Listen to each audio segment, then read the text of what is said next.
Hey Keir, thanks for coming on the podcast with me. Thank you, Dean. Thank you for inviting us. I've been looking forward to this. Well, thank you for asking us to come on your show.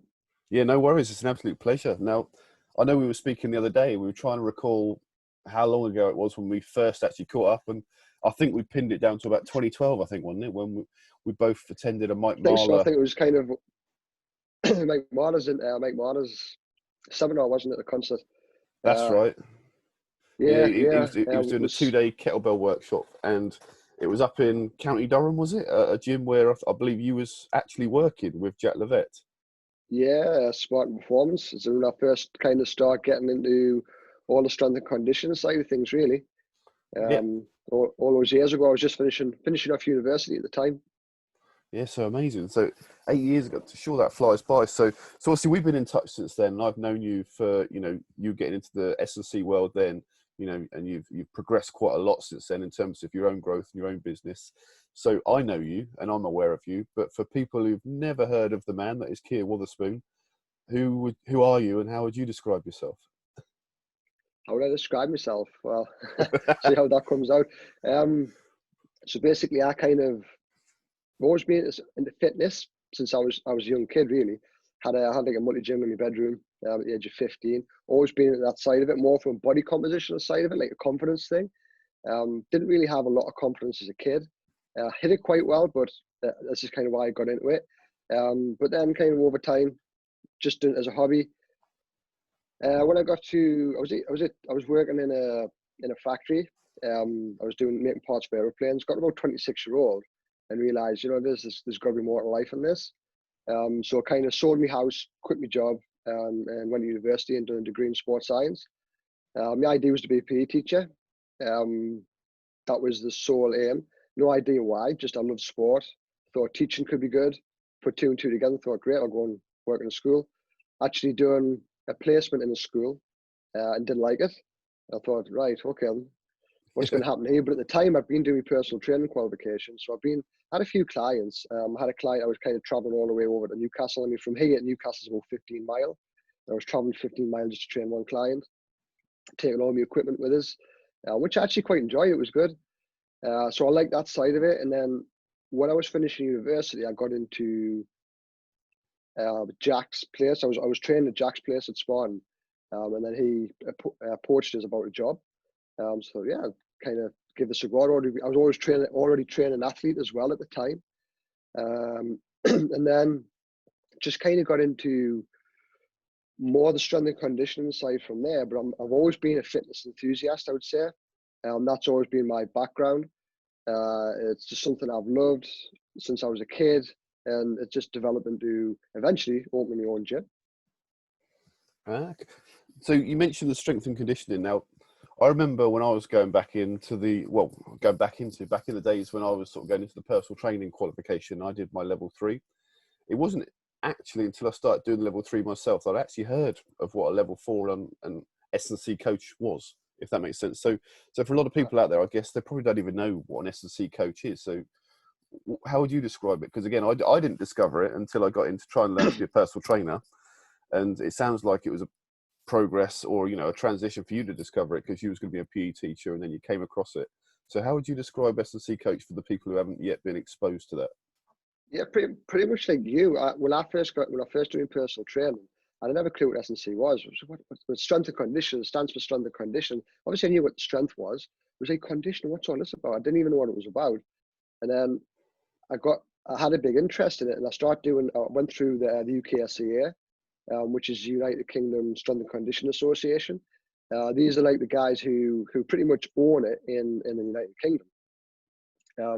So I went through those guys and done some kind of foundational courses with them, and that's when I started discovering more about the strength side of it. The actual going from you do your personal training qualification, it's very namby-pamby, to be honest. It's very just, you've got to put your client on that machine for a little bit and that machine, ask them how they're feeling.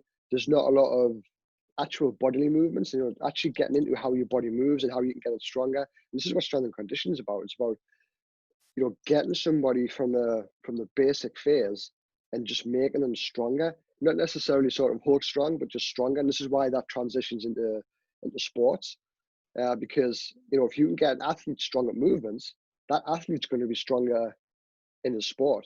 That's just it's just a given. And then the conditioning side of it, just working on developing your, I'd hate the term cardio because it's not cardio, it's a conditioning side of things that transitions into sport. So say if you're an MMA fighter, for example, you could devise a conditioning session that's specific to his sport in terms of the way that he uses his energy systems. And that's how I would describe sort of conditioning. So you've got your strength where you're just building your foundation on strength and movement, and then your conditioning where you kind of manipulate your energy systems to develop into your sport. But it kind of transitions over into it has over time. At the time, it was very athlete specific and orientated. Over time, it started to get used in the general population. I was going to say, yeah, because again, I had no idea what it was during that period, and it wasn't until I started doing the level 3, and I guess I grew up in the era when anything consistent of weights was a bodybuilding program, basically, that you'd ripped out of like Men's Health or Flex over the years, and they all seem to be a very similar sort of structure. So people would go, well, I want this, yep, bodybuilding routine. Well, I want this, yep, bodybuilding routine. And then when I did the level 3 qualification, I didn't really learn a great deal more than that. That's it. That's kind of what's taken off. I mean, it's like, Monday, chest and back, Tuesday, I don't know, quads and calves or whatever it is. And the personal 3 I find was very much like that. It was, I don't know what's like today. If anything, I think it's probably gone downhill a little bit compared to what it was. When I'd done mine, I'd done mine years and years ago, and we spent 13 weeks. I had to travel to Sunderland every weekend. It was very in depth. It was quite in depth in terms of what we were doing. It was very well structured in terms you were getting a lot of coaching. But I know these days it's sort of, you can do a course online. It's like takes you 6 weeks. You got no hands on, and that's, to me, that's you need that hands-on approach. You need to have that somebody taking you through it and just saying, look, this is why we do this, and then you just get a better understanding and a just total better educational standpoint. Yeah, absolutely. And it was a real eye-opener to me because I've still never done the level 4, but, I got exposed to it. And, the way they structure down, basically a 12-month cycle, they structure down their seasons, they structure their off time and their on time, and how they're going to sort of get to a very specific goal, and how the activities and I suppose the training is going to have a direct carryover to the actual result they're trying to achieve. Therefore, you touched on MMA, but if they're going to play professional football, or they're going to play professional rugby, or maybe they're going to go to try and be a strongman, whatever it is, it's going to it makes absolute sense that whatever they're going to do is going to be completely bespoke, right? But that's right. For a lot of what I understood in personal training, there was like you got your power lifts, you got your little isolated lifts, you got your treadmills, you got your bikes, and that was kind of a variation, and that was what everyone got. But that's not how it works in the sports world, is it? No, it's not. It's again going back to that kind of sort of periodization of what you're saying. It's breaking up into segments of working in specific parts. There's different ways you can periodize, but I think the strength and conditioning world did bring that into it. The periodization of the importance of working through different phases of different training modalities, or depending on what you're trying to achieve. And which is absolutely key. And I do think it's starting to become a little bit more mainstream with the recreational training now. I think there's more people getting exposed to those kind of ideas. So it's quite an interesting time, I think, for S&C. But also, so the reason I wanted to get you on the show was you're very good at what you do. You're getting people in great shape. And it's something that's very important to yourself. So you always maintain, your own training regime, despite having a hectic family life, business life, and work-life balance. I don't know where this balance is, but what I sort of it's there somewhere. It's in there somewhere. But what I noticed following you is you had a real growth in the area of like mindset and structure and discipline. And when I followed you online in social media, you talked a lot about your pillars and your routines. So I saw almost there was like the Keir that the system created through your knowledge of sports science and your knowledge of S&C, but then there was like your own flavor which developed with it, which we sort of saw, which was all really around the mindset. And you almost didn't spend a lot of time talking about all the routines, despite having studied it, and despite being an integral part of training an athlete. that didn't seem to be your thing. It was kind of like, okay, this is here, but what Keir now brings to the table is it's all about the mindset, the routine, the structure, the disciplines. Now, that's what I kind of noticed. Is that how it was for you, or have I noticed it in a sort of my own way? No, I think it's like, for me, it was just when I very first started getting into training, it was just purely from a body composition and sort of confidence side of things, and that was it. That was all I kind of done it for. But then as it sort of transitioned,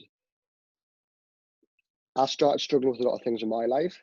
So my personal life, especially when I had the gym, we went through a kind of period where it was really sort of a dark period for me, because I was out of shape. You know, personal trainer who was kind of out of shape didn't really kind of make a lot of sense. But we just had our second child, and everything was just chaotic, and the business was just mental, and just in a really bad position. And that was when I sort of said, there has to be a better way here. There's got to be a way if you can manage all this. And this is what got us into routines mainly. I've always been interested in psychology. I mean, I've been interested in psychology for years and years, and I've read various things. I've never actually pursued it. As such, it's just been something that, you know, you kind of come back to and you read about and you like it. And when I've done my degree, a third of my degree was actually on psychology. That the part of the science degree was on psychology, like sports science psychology. So I've always had an interest in that, and it's just always sat there in the background. But the routine thing I've never had because I've always been really organized, like ridiculously organized. And I got to the point where I knew I had to change something. And I started reading a bit around, you know, how come people are successful? How come people, you know, they build businesses, they have families, they do all these things, and how come they do all this? So this is when I start getting routines and looking at what other people were doing. And it all started off with a morning routine. That was kind of where it was at. You know, I've always been good at getting people in shape, so I knew I could do that.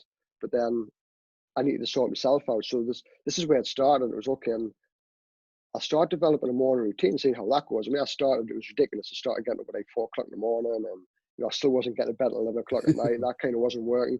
So I spent probably a good 12 months just tweaking it around and seeing kind of what works. But then it was one of them things that once I developed it, I started saying, you know, there's something in this. I'm being more productive. I feel better.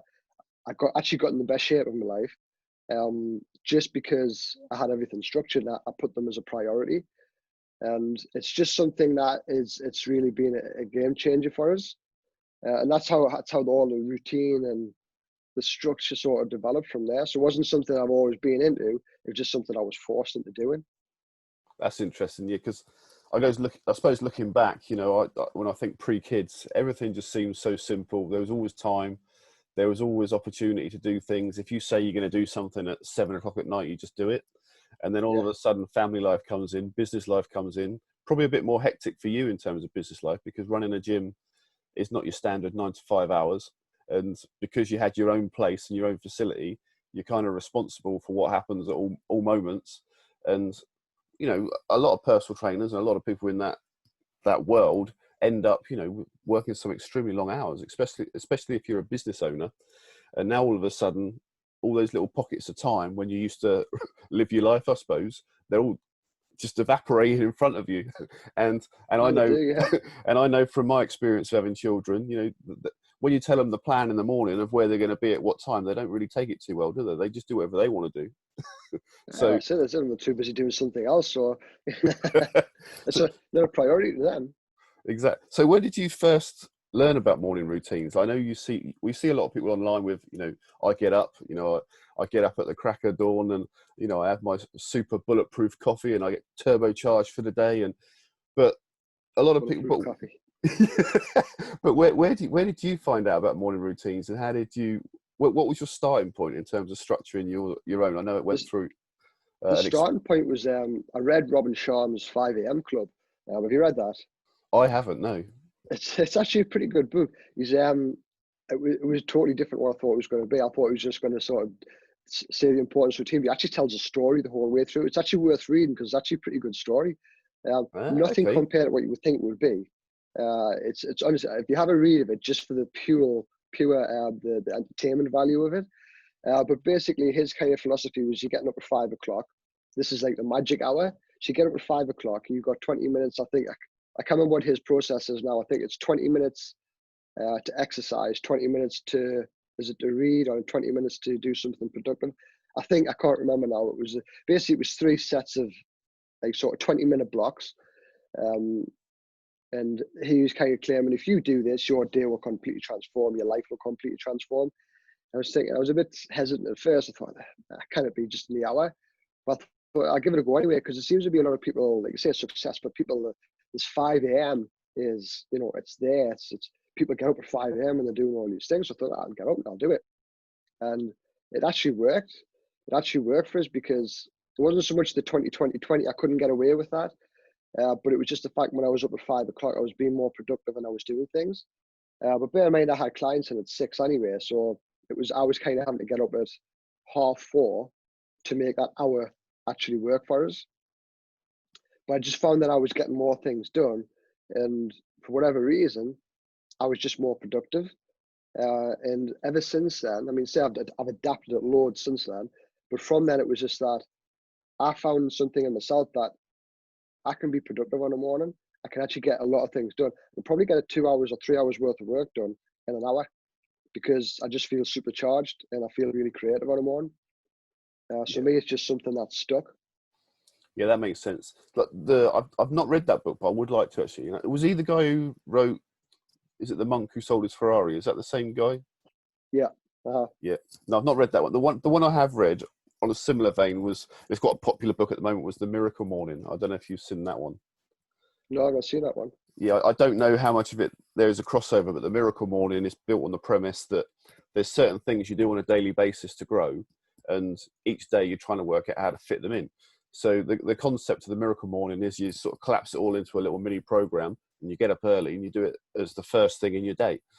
Therefore, it's done. And then you get into your day and you're already in full swing. That's the very crude idea of it. But it does sort of have a model. I say a model, it's a very loose framework, but it suggests, all the different things. It's 10 minutes for this, 20 minutes for that. And you touched on it just then. I couldn't make that work for myself, because when there's a bit in the morning, it says you get up and exercise for 20 minutes. Like, it's never 20 minutes, and it doesn't sort of, like, how do you sort of suddenly warm up, get the do, like, even if it's like a 10-minute sort of circuit, it just didn't feel right, if that makes sense. And I couldn't make the little things work. So I had to be a bit more, I suppose, disciplined and structured about what I was going to do with the time, because I didn't really feel like I could cram everything in like some of the books suggested. But it sounds like you had your own experimentation process of what worked for you. Yeah, cause that's it. I mean, I think where a lot of people sort of fail with things is because they see something, like you say, the 20-20-20 is his principles. It sounds good, and I did actually try it myself, but again, I couldn't fit it in, because I was having to go to the gym to do the exercise, and then I had clients in at 6, and it didn't work. I was actually just rushing things through, and I wasn't being productive in that time. So I thought, you've got to adapt it to yourself. And this is the thing; it's getting a principle that actually works for you, but adapting it to your lifestyle. And that's what I've been about ever since then. A lot of stuff that I do, so yes, this could work, but it's adapting that around your lifestyle. This is what I found. I like the idea of reading in the morning, journaling in the morning. I go for a walk in the morning, so that I'm still doing the exercise part of it just by going for a walk. But I feel that it preps me up. But I've adapted that to suit me and my personal lifestyle, and I keep changing it to suit my particular circumstances. Or take lockdown, for example. It's completely changed in lockdown to what it was when I was at the gym, because I've had to adapt it to suit my circumstances. Speaking of lockdown, and again, following you online, I get the sense that your morning routine has been absolutely key during lockdown. Like, for sort of your own mindset, because everything's changed. I guess for a period, working inside this gym was your life. It's what you did pretty much every day of the week, I guess. And now all of a sudden that's not there, and it's like, well, where's the structure in your day? Where what do you do on a daily basis? And you did comment, and you put a few threads up and a few posts up within this area, and you sort of said, well, getting back to your routine really made a massive difference.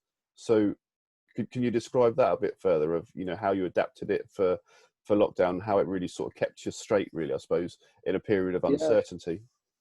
Yeah, I mean, for me, it's being like, say, it's the thing I figured out was that the morning routine, again, when I was going through that bit of a dark period, that morning routine was a key for me. It wasn't the only thing. Do you know what I mean? It wasn't the only thing, but it was the key. And when we hit lockdown, it was just like my world got turned upside down. Like everybody's world got turned upside down, some more than others. I mean, I'd been from, being out at 5 o'clock in the morning, I come back to 9 o'clock at night because I was at the gym, working in the gym, with staff, with clients, and then all that getting taken away within a matter of days, and then being a full-time dad. It was just like, this life just completely flipped itself on its head, which I thought I could handle at first, but it was difficult to manage. But the routine in the morning, I said, if there's one thing that I'm going to do, it's going to get up in the morning and do my morning routine, because it's so important. I know how it got us through that last period, so I've done exactly the same. So it was a case of getting up, doing the things I needed to do on that morning, and it has been it's been an absolute game changer, because it's over that time again, I've developed it since I started in lockdown, to where it's actually at now. But it's allowed us to just really sort things out, get things from my head and put it down, because I do a lot of journaling as well. I bought a book. I bought like a notepad when I first come into lockdown, so I keep that for ideas and things. And I wanted my third notebook now. Oh, wow. Because I just literally get in the morning, I just scribble, I write stuff down.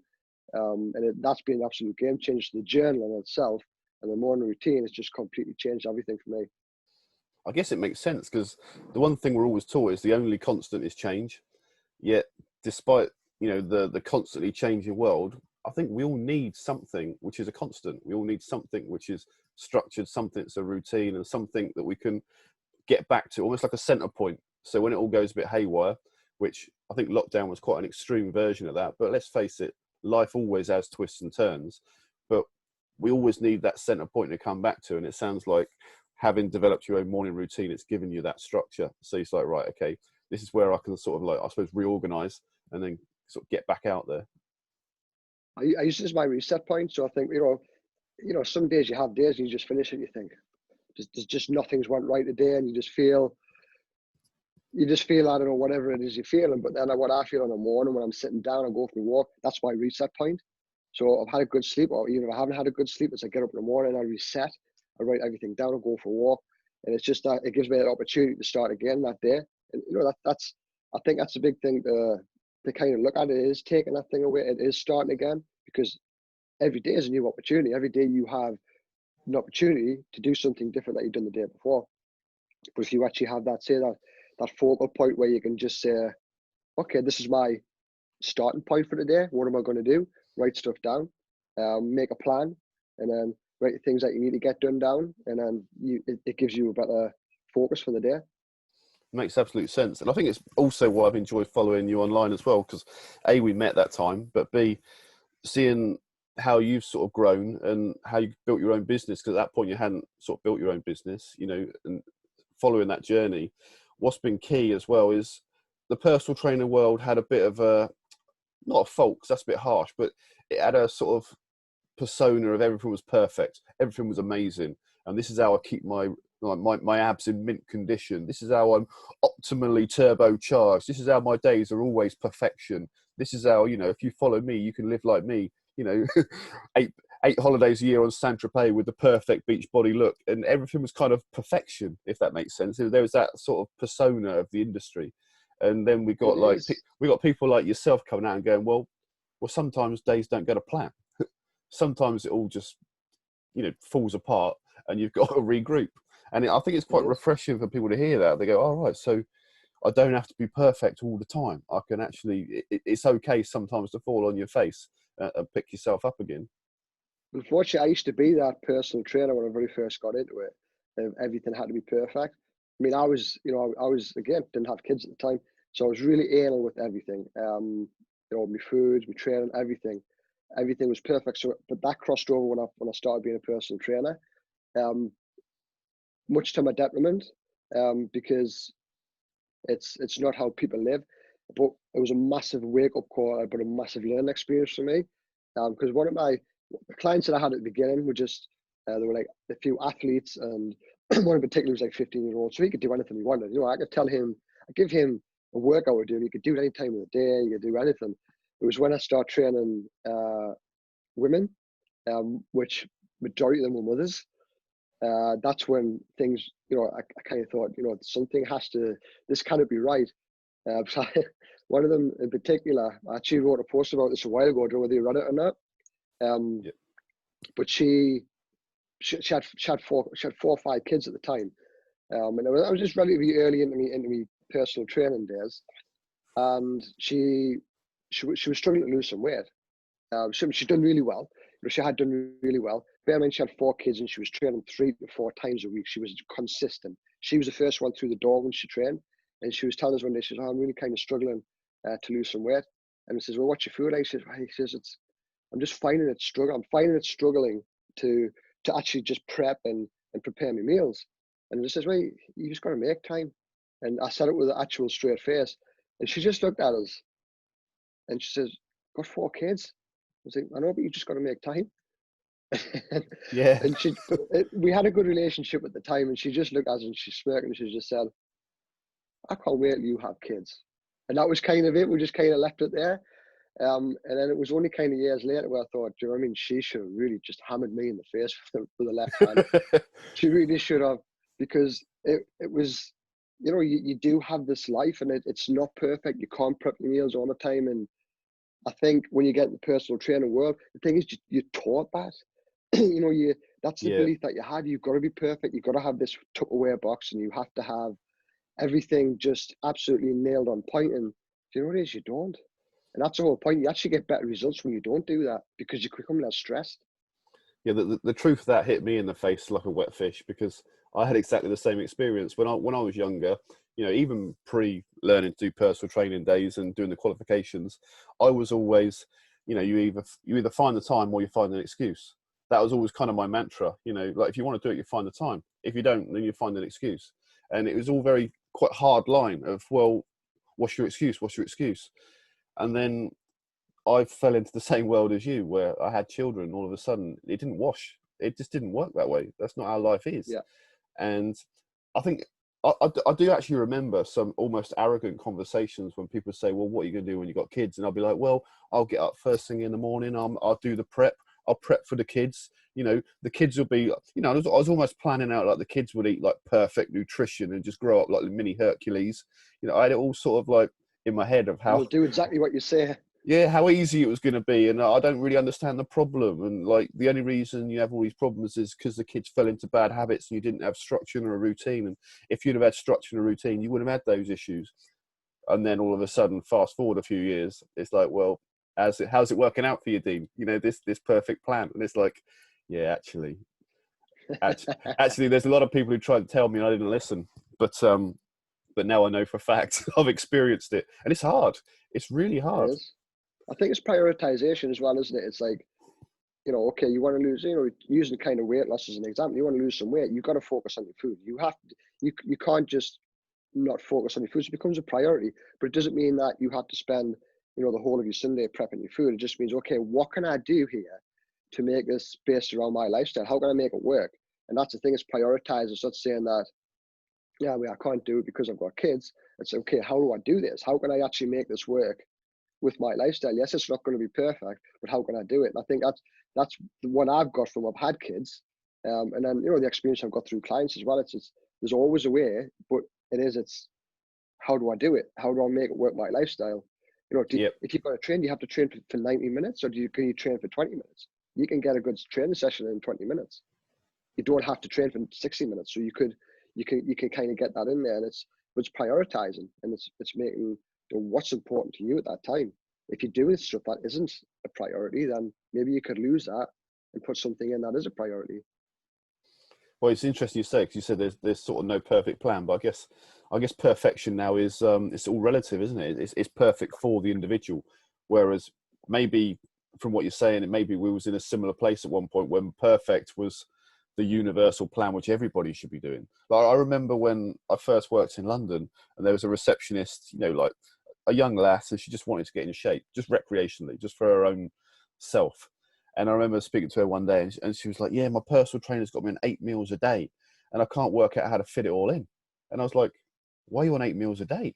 And she goes, "Well, the personal trainer says I have to have 8 meals a day, and there's no other way to achieve all my goals." And her entire day was stressed about how she was going to eat 8 meals, and she was just a young receptionist who was just trying to look good. You know, she wasn't trying to break new records of the World Olympics. She just wanted to be confident in herself. She just wanted to enjoy her body. You know, she was young and attractive anyway, but you know what lasses are like. They always want to be better. They always want to be improving. And in a way, I thought, yeah, that's probably the kind of mindset I had once, where this is the thing that everybody's got to do, and if they don't do it, then they don't deserve the results because they're not disciplined enough. And then I remember sort of listening to her explain how she was trying to fit in 8 meals a day, and the ludicrousy of it just sort of sunk in. You just have to eat like 8 meals a day. You'd have to eat like every hour. That's ridiculous. Yeah. Set your alarm. Like, I think it's a Jay Cutler sets his alarm at like 3 o'clock in the morning to go and have a protein shake. Yeah, I heard those stories of bodybuilders that just sort of like wake themselves up, you know, mid-sleep to have a quick shake and they go back. And I remember thinking, well, wouldn't you better off just having the kip? You know? Yeah, the like thing is, the most important part of that your day is going to be sleeping so you can recover. But you break on that. You break in your recovery process to have some protein. That's going to make absolutely no difference anyway. You know, it's absolutely nuts. So through this lockdown period, obviously, you know, your business has suffered in terms of the physical gym because it's been closed. And following you online and following your work, you know, as I keep saying, there seems to have been a massive transition in your own mindset of what the business means to you over the last 6 months. So I don't know if you're open to sharing a bit of how that's evolved, and you know how all this routine and all this structure and discipline has, I suppose, come to a bit more of a forefront in your own world, and how it's sort of possibly going to be changing your business moving forwards. That's it. I mean, the thing is, when I first opened the gym, it was just, there was being clear. We'd literally just been married. You know, we got married in November. I opened the gym in January, and it was just us. And then we had our first child, Arlo, and that kind of changed a lot for me. I was spending all my time in the business. We had Arlo, and I kind of switched that around a little bit. I think I had 2 coaches at the time. And I was literally hardly ever there. I was just spent the whole time at home. And then after that, I kind of realized, look, the business started kind of, you could tell from the business that I wasn't there. So I thought, I need to get back into this. So then I kind of went back into business, but again, it went from being in the family to being back in the business. I totally switched completely from being business to family to business. And then we got towards the end of, say, went through that kind of a bit of a dark period and realized that things had to change. And it was all about building a lifestyle for us and the family, and that was being affected. Then just before lockdown hit, that was the process of what we were doing. We were putting a plan in place. It was like a 6-month plan in place so I could actually step away from the business, but have people run the business. And everything was sorted. We're going to do that. Obviously, lockdown hit, which completely messed everybody's plans up with everything. But then when I was at home, spent a lot of time with the kids, again, very stressful, you know, like everybody else is, but I was starting to build a bond that I've never had before. Like, it was a connection that I've never, ever had. It was like, normally you come in a daytime, it's like, oh, hey, daddy, hello, and you know, yes, I'll give you a quick cuddle because you're on your way to bed, and you were there, you're seeing them, but you weren't present and you weren't connecting. And since lockdown, I've realized I've got this connection now, and I don't want to have to spend another 6 months trying to put my business in a place where they can then have that. Yep. To me, it's not important enough, because being with the family is, you know, if I go another 6 months and I miss out on that, I'm going to miss out on a lot. So I thought, well, it has to work for us. It's got to work as a family. I've always said I wanted to do that. And this is an ideal time to do it. Now, this is an ideal time to say, look, I've got a lot of skills that I can use.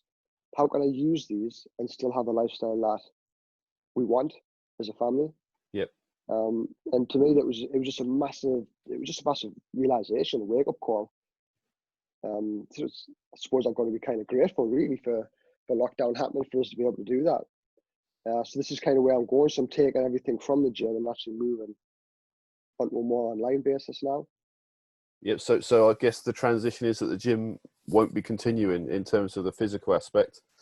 So the gym's closing. So I've closed the gym, so we won't be opening back up on the 25th. The thing is, I've put my heart and soul into developing not just the gym, but actually my skills at the gym and the strength and conditioning, the movement, the training, and I absolutely love that. But it's come to a kind of point now where it's just a part of what I do. Again, over that time, I've developed a lot more depth in the routines and lifestyle mindset, and that's where my personal coaching's going. And I still want to be a coach because I love being a coach. I love from the very beginnings, it was just about getting that, maybe the mother of 40 who was unconfident and with a body, wanted to lose a little bit of weight, and getting her to lift and being strong and confident. That for me was absolutely game changing. But I've done that for so long now.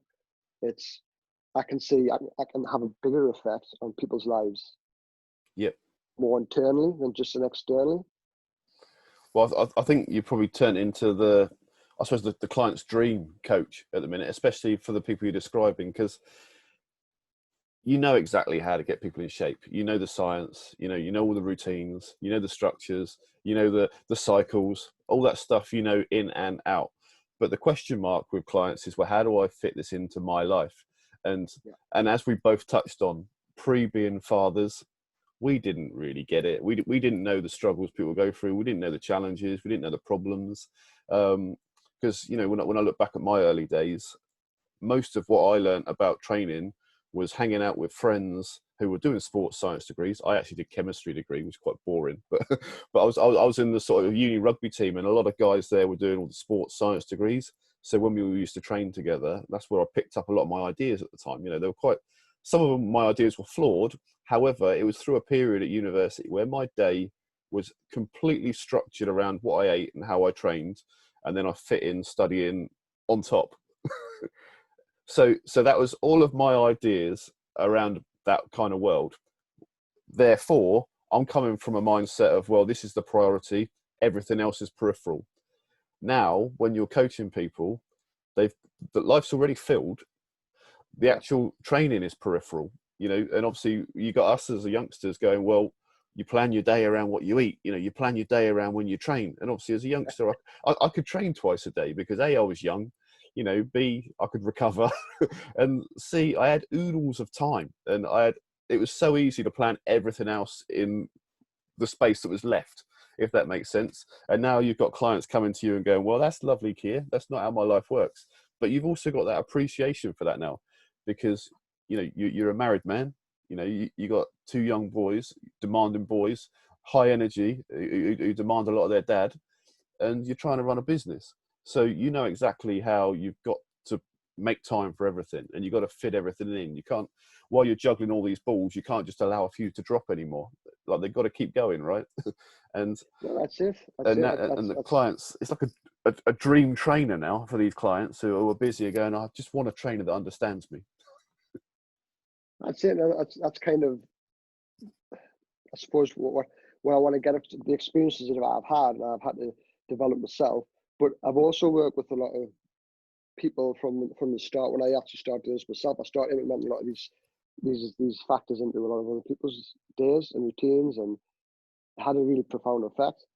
And it was just like, there's actually there's more to this, because even just taking it away from a weight loss point of view, because I hate fat loss and I hate weight loss. It's very just sort of direct, and it's about changing somebody's life. Because the thing is, if you can change your life, you can change the way you think.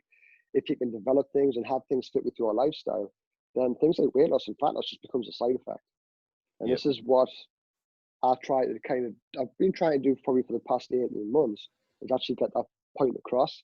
And it's quite difficult when you've got a gym, because a lot of people do just go to the gym because they want to train. A lot of people do see the gym as just a place where they can go and train. And I love that, because you build a community, and it is a place where you can just take yourself away from the daily stress. Once you're in the gym, you can just go and lift some stuff, and you can do stuff, and you can be strong, and you can just be yourself. And I love that side of it. But from a coaching side of it, it's actually difficult to do. I think, especially as the kind of owner of a gym as well, it's difficult to do that. But it is about lifestyle. It is about what I kind of call life performance. This is kind of what I want you to start doing now, and explain the benefits of actual life performance. It's not just about what you can do in the gym, it's what you can do in life, the Yeah. potential of what you can do in life and what you can achieve if you really want to do it. It makes me think of a book I've been reading recently, the Simon Sinek book on the Infinite Game. And I don't know if you've read the Infinite Game. I haven't actually. It was one of the books I was gonna read. It's a really good book, actually. I look at it almost from a philosophical point of view, you know, and how you can relate that to other areas. But the idea is that the crude idea is that business is an infinite game because you're not trying to get to a finite point. You're just trying to keep the game going, if that makes sense. So it'd be a bit like playing a football match, but the whistle didn't blow at 90 minutes. The game was just to keep it going for as long as possible. and that's like life and business. So the idea is that a lot of people put finite goals on an infinite game. And a good example of that is the training world. And it sounds like you've kind of made that transition now and you're trying to get that across to your clients. So for instance, if someone comes in and says, Keir, I want to be 4% body fat, you know, and add on 12 pounds of muscle, well, they're finite goals. You know when you've achieved it, right? And it kind of lends itself to the 12-month plan, the 90-day plan, the 3-month cycle, because it's all like, this is what I want to do in this amount of time. And it's a finite goal. What you're really focused on now is the lifestyle. And therefore, if you've got your lifestyle right and it's an infinite game, i.e. tomorrow's always another day, like tomorrow we go again, and you've got that routine and that structure, like you say, and your pillars are clear and you've got your mindset on point, then all the results become secondary. Whereas typically the mindset of people is the result. Like, I don't care what I've got to do, I just want the result. And then the danger of the finite game is once they've got the result, well, where do you go then? Because it's like, right, I want 4% body fat. There you go. Oh, right. I suppose I better make up another goal. Or they've got to decide where they go next. And typically, if they haven't got it structured out that way, and it's just like, right, I want to look like a cover model, they get to their peak, so to speak. Well, the only way then is down because they can't maintain that. You know, so where do you go next if you haven't sort of thought about that process? It's the same thing with you know, people want a six pack, people want a six pack, but then when they get that, they're not happy. They don't feel any better. They've achieved that, and again, same where they go from there. But if you happen to get a six pack because of the way that you develop in your life and you change, and then it becomes wow, it's like I've got a six pack now. That's pretty cool. Yeah, keep doing it. Yeah, I keep doing this because it kind of has a lot of benefits. Same when you kind of read, and you can't just read a book and expect to be, you know, the world's best sort of neurologist or whatever it is. But you know, if you carry on reading a little bit every day, what you find is one day you think, I'm writing stuff down here that I didn't even realize I knew, and it becomes empowering. And I think that's the kind of same thing. You're not just trying to be the smartest person in the world or the richest person in the world. You're just trying to think, I just want to get better at this every single day. And, you know, along the way, you might think, well, okay, I want to get a little bit more specific with training, or I want to get a little bit more specific with what I'm doing with my knowledge or whatever it is. But then you can go down that route and you can do it. But understanding again, it's that you've got the rest of your life. Yeah. You know, just look to get a little bit better every single day with everything that you're doing. And you mentioned there you had answers you didn't know you knew, and I know for a fact that you find journaling very powerful, and I do too. And it's exactly that process. You know, you're writing away on, you know, where you're at, how you feel, what's going on. And then all of a sudden these answers come up, which they came from you. You knew these answers, but all of a sudden it really sinks in, doesn't it? You think, I know this. Why am I not doing it? That's the thing. I'm a massive fan of, I think you take a lot of information every single day. You know, you tell yourself a lot of things about the way that you are. But these are kind of in depth, you know, these are kind of in your subconscious. And I think if you don't try to get that out in some fashion, then they're always going to be there. How do you change something that you don't really understand? Well, just start writing things down. You start writing stuff, you're like, where's that come from? It's clearly something that's in your subconscious. So then it comes out, you're like, oh, wow, I can maybe do something with that. Again, I think I done a post the day about it. It was just one of the things why it's helped me through lockdowns, because sometimes you get up and you're thinking, I feel like rubbish today. I don't know why. But it could be something really simple. You know, it could be something like maybe you met somebody yesterday and you forgot the name. And then, you know, it becomes kind of, I'm really kind of crap at knowing people's names. But then you start, all these other negative thoughts start kind of coming up as well. And then before you kind of know it, you created this massive negative picture about yourself unknowingly because you forgot somebody's name. And that can kind of make you feel really, really bad, but you don't know it. But then when the next day when you're writing stuff down, sometimes it comes out, and maybe you write something down about forgetting that person's name. You're like, oh, right, that was actually a big deal. You can start doing something about it. And that's what I've got from journaling. It's about just writing things down and bringing things to the forefront of your mind that's maybe sitting there that you didn't realize at the time. Yeah, no, very powerful, very powerful. And I know that we could talk for ages all about the mindset and beliefs and structuring routines, and hopefully another time we will, and we get you back on the show if you're open to it. But it's probably a good place to sort of try and wrap it up. And I'm thinking for people that have maybe just been exposed to you and they're thinking, right, I'm quite interested on where he's going with his coaching and his online work. How can people find you online and follow more of your work? With the minute, I'm kind of getting through the process of getting a website done. That's not done yet. But that will be, once that's finished, that will be keirwotherspoon.com. Instagram, quite active on Instagram. On Instagram, I do a lot of stories. I do sort of things that's on the top of my mind at the time. I'll talk about it. So I'm quite active. Probably Instagram stories is what I'm most active on. And then Facebook. I do have a personal page and a business page. So both on pages I'm quite active on. Obviously, if people like my page, then that would be great, because then the more followers I get, I can help more people, which would be awesome. Absolutely. And is the Facebook page in your name? It's in my name as well, yeah. That's one of the pages that I'm going to be starting about. This is one I want to start getting more content on, as opposed to my personal page. I do put things on my personal page, but I do keep it more personal. Business page is more where I'm going to put more relevant stuff to people who want to know more about what I'm doing in terms of the business side of it. And then, yeah, if anybody, I've got an email list as well. That's probably one of the main things that I'm active on, because I write 2 or 3 emails a week. So I like to kind of keep people engaged and like to help them.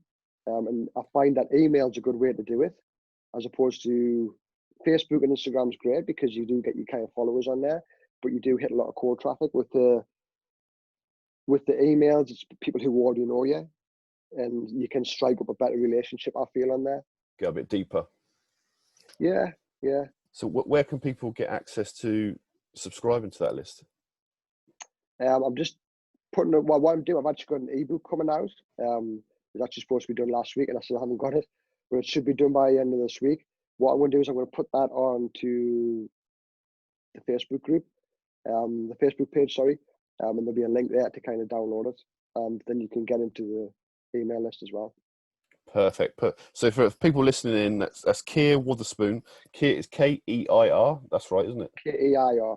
And I always think of Wotherspoon as Weatherspoons, but with the O instead of the E. W instead of E. And a lot more healthier lifestyle. So WOTHERSPOON. So check out Keir Wotherspoon. He's on Instagram. He's got a Facebook page. He's got an ebook coming out, which people can get their mitts on if they're on your email list. Is that right? It will be, yeah. It'll be on the email list. I'll get everybody that's on the email list. But it will be going out onto Facebook, and it'll be on the Instagram. I'll have a link on Instagram as well on my profile, where you can just go in and download it. Okay, I'll add all the links to the show notes as well. I'll double check them with you to make sure they're clickable and people can find it. But I think it's going to be quite an exciting transition for you as you sort of go into that area, really helping people structure their days, really. So the results, it's not a byproduct because people want the results, but the point is they want the results in a routine that they can actually keep up for the long term. And it sounds like that's exactly where you're at now, because we both fell flat on our face, realizing that routines aren't easy when you've got family life coming, it's hitting you at all angles. That's it. I'm looking forward to kind of doing it, because it is kind of the next stage and it's the next level of where I want to kind of go with it. So I'm excited for doing it. I do believe that I've got a lot to offer people in that area. So it's yeah, absolutely. And like you say, you've got a fantastic relationship growing with your boys. So, you don't want to go back on that. I mean, that's phenomenal. And now you've experienced it. That's it now. That's the lifestyle you want. And what you're showing people is you can have it. Yeah. Yeah. Sorry, I spoke over you then, which I didn't mean to. But yeah, I was just saying that now you've seen it and you can have it. You also know that all your clients can have that too. That's it. So yeah, looking forward to it. Should be Brilliant. good. Well, thanks again for your time. Hopefully catch you again very soon. And, good luck with the next phase. Yeah, thank you for inviting us, Dean, and certainly do it again sometime. In fact, when I get my podcast up, you can call mine. Oh, brilliant. That's Yeah, something absolutely. I'm really looking to do as well. Do it. Yeah, you'll be brilliant at it. You've got so much to share. Yeah. That I'll be downloading that myself. So definitely, that sounds brilliant. Thank you. Good talking to you, Dean.